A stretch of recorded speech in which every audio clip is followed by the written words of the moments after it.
On le rappelle, la Turquie a perdu ce matin une séance de tir au but pour essayer de se qualifier en demi-finale. C'est la raison pour laquelle il se retrouve ici face à la Roumanie. C'est parti, le coup de sifflet donné et une première tentative du milieu de terrain d'Oguzhan Yokush. Voilà, de quoi enflammer un petit peu cette rencontre avec un enjeu qui au coup de sifflet est un petit peu minime pour ces deux équipes, mais on va se donner, le ton est donné par les Turcs avec cette première tentative. On a changé de côté sur le côté droit désormais avec Eideniz, son pendant de l'aile droite. Eideniz qui va avoir dribblé, il rentre dans la surface, la première frappe, la deuxième de cette partie, mais la première d'Eideniz qui passe à quelques centimètres des cages quand on est face aux cages sur la gauche, et Sisilica qui va pouvoir renvoyer ce ballon. Un ballon récupéré par Recep Eideniz qui une nouvelle fois, comme lors de sa première action, va repartir dans la zone des contournés avec son pied droit à la défense roumaine. Oh, il est passé, il est tout seul, il a frappé, c'est le poteau qui repousse ce tir, ballon récupéré une nouvelle fois et le tacle de Kalota qui va mettre ce ballon au corner. Il était tombé dans un premier temps, le défenseur roumain, sur les fesses, vraiment le beau crochet intérieur de Recep Eideniz qui a déséquilibré le défenseur roumain. Corner donc pour les Turcs, à destination plutôt de Sisilica, le portier roumain. C'est ça, c'est celui qui est sur votre droite. Si vous êtes dans le stade, le dégagement, à destination de Kovacs qui réussit à empêcher le ballon de sortir. Il est tout proche de la surface sur le côté droit. Très bon double contact pour frapper. La première frappe, ça reste dans les limites du terrain. Très beau, très bel arrêt de Yildirim qui met son corps en opposition. Il a touché le ballon de la poitrine. Kovacs, beau travail. On va tenter de contourner, bien fait de la part de Recep Eideniz qui retourne dans le côté fermé le long de la rambarde à gauche. Ouais, il a contourné toute la défense et il est bien repris une nouvelle fois par Kovacs qui a fait le retour, lui qui est plutôt un attaquant, ou on va dire un milieu de terrain offensif. Mais attention, dans cette surface de réparation, le ballon est récupéré par Recep Eideniz. On n'avait qu'à fouiller ce ballon de la part de Kovacs et il a été bien en place, Eideniz, pour reprendre ce ballon, mais il est passé sur cette frappe à droite du but.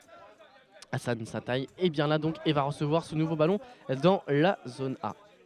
Allez, dans la zone A, justement, avec Sataï qui rentre dans la surface. Au point de pénalty, il a frappé, il a marché sur le ballon. Il frappe une deuxième fois dans la foulée, il va peut-être frapper une troisième fois. Il a tenté, il est poussé par Coucou. C'est récupéré par le défenseur en blanc qui va progresser dans la zone A, qui va dribbler, aller tout droit. Oh, il est passé la frappe et l'arrêt.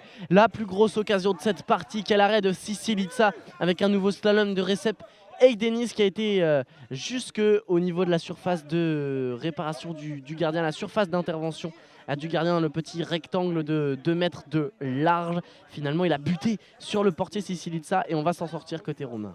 Le jeu à l'opposé, près de la rambarde de la tribune, avec Hassan Sataï donc dans la zone A qui va rentrer une nouvelle fois à l'intérieur. Il a de l'espace, il va frapper. Wow. Elle était très bien croisée cette frappe, un tout petit peu trop.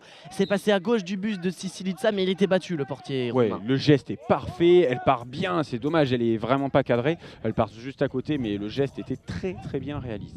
Le ballon est poussé vers l'avant par Kovacs, ballon récupéré par Recep Eideniz dans le rond central qui va rentrer dans la zone B. Ah là, il est lancé, il peut dribbler tout le monde, il va se retrouver devant et l'ouverture du score de Recep Eideniz qui, dans son style comme depuis le début de la rencontre, va slalomer un petit peu dans la défense, trouver l'ouverture sur le côté droit, repiquer à l'intérieur et d'un pointu du pied droit, il vient trouver, transpercer Sisilica, trouver la faille et les filets du gardien roumain.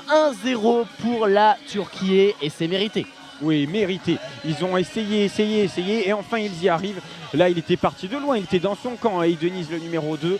Il a couru en faisant des petites poussettes dans le ballon, gauche-droite, gauche-droite, gauche-droite. On part en contre-attaque avec Eideniz sur le côté droit, voilà, qui est tout seul. Il va pouvoir slalomer, il a éliminé 2 joueurs, il frappe. Vous avez entendu, ça a tapé les poteaux. Quelle frappe d'Eideniz qui a un petit peu perdu sa chaussure en même temps. Et le ballon reste en jeu avec les Turcs et avec Sataï sur le côté gauche. Ouais, le poteau droit qui a été frappé à casser, une nouvelle frappe à nouveau d'Hassan Sataï captée par Andrei Sisilica, mais sur l'action précédente, encore une fois, un petit peu comme lors du premier but, Recep Eideniz, il va transpercer la défense et frapper du pointu à ras de terre cette fois, ça a donc frappé le poteau droit de Andrei Sisilica par de la zone D. On va revenir le long de la rambarde, slalomer un petit peu. On est dans le rond central entre la zone A et la zone B. Oh, la passe superbe devant pour Hassan Sataï. Il avait réussi à lever son ballon pour éviter Andrei Sisilica. Il s'était retourné déjà dans un premier temps puisqu'il était dos au but quand il a pris ce ballon. Et sur cette frappe, il va manquer le cadre malheureusement, l'attaquant turc. Une petite touche pour Oğuzhan Yokuşlu, ça a été contré par Teleki au niveau du point de double pénalité des 8 mètres. Le ballon un petit peu cafouillé, ça se bat. Il y a 6 joueurs dans le même périmètre sur 1 mètre carré de terrain. Finalement, le ballon a été éjecté dans la zone B, récupéré par Emre Öcal. Le centre, il a trouvé Oğuzhan Yokuşlu qui va frapper. L'arrêt d'Andrei Çiçilița, plein axe du but, au ras du sol. On repart directement à l'attaque pour la Turquie après le dégagement roumain. On est sur le côté gauche, sur la ligne des 15 mètres. À nouveau avec Satay qui va pousser le ballon et qui va essayer de rentrer dans la surface. Il en est tout proche. Il a trouvé le ballon. Il a pu frapper. C'est contré par un défenseur roumain, Çiçilița, qui était à terre, qui s'est relevé, qui a fait un petit tour sur lui-même pour rechercher le ballon. La balle, malheureusement pour lui, va sortir. Ce sera un corner encore dans la zone A pour l'instant pour les deux équipes. Allez, on continue. C'est parti. Le coup de sifflet. On va jouer avec Satay. On est parti du côté gauche. La frappe, très belle frappe enroulée du côté droit, c'est-à-dire que venu du côté gauche, on va frapper vers la droite. Il est allé chercher le coin, vraiment, la lucarne de Sekaj, mais bel arrêt de Çiçilița qui met les deux mains pour empêcher ce ballon de rentrer. Par contre, c'est sorti derrière la ligne. Nouveau corner dans la zone B. Corner donc pour les Turcs avec Oğuzhan Yokuşlu qui va rentrer trop facilement dans cette surface de réparation. La frappe dans 2 temps, c'est récupéré par Andrei Çiçilița avec un nouvel arrêt du portier roumain sur cette frappe du numéro 14 turc. Et Deniz qui s'y prend à 2 fois pour passer le ballon entre les jambes du roumain. Il a passé le milieu du terrain. Et Deniz, il part sur le côté droit, il se réaxe, il rentre dans la surface, il a un rebond favorable, il va pouvoir tirer. La frappe du bout du pied suit, c'est puissant. Belle parade de Çiçilița qui se couche bien sur le ballon. Ce sera un corner, encore une fois, dans la zone A. Et celui-là, il est très très beau de la part d'Andrei Çiçilița.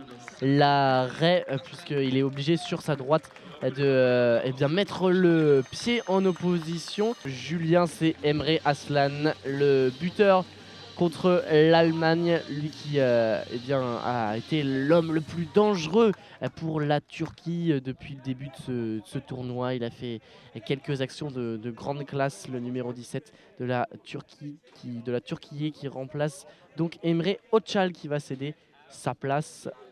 On l'appelle le roi lion avec sa belle crinière et puis surtout parce que c'est un petit peu le profil du joueur. Allez, la frappe depuis le côté gauche, le corner rapidement joué, très belle frappe d'Hassan Satay, rentré depuis le côté gauche, parti vers la droite, frappe du bout du pied, bien puissant. La balle est montée dans les airs, elle a été touchée par le gardien Çiçilița mais il n'a pas pu empêcher ce ballon de rentrer dans les filets.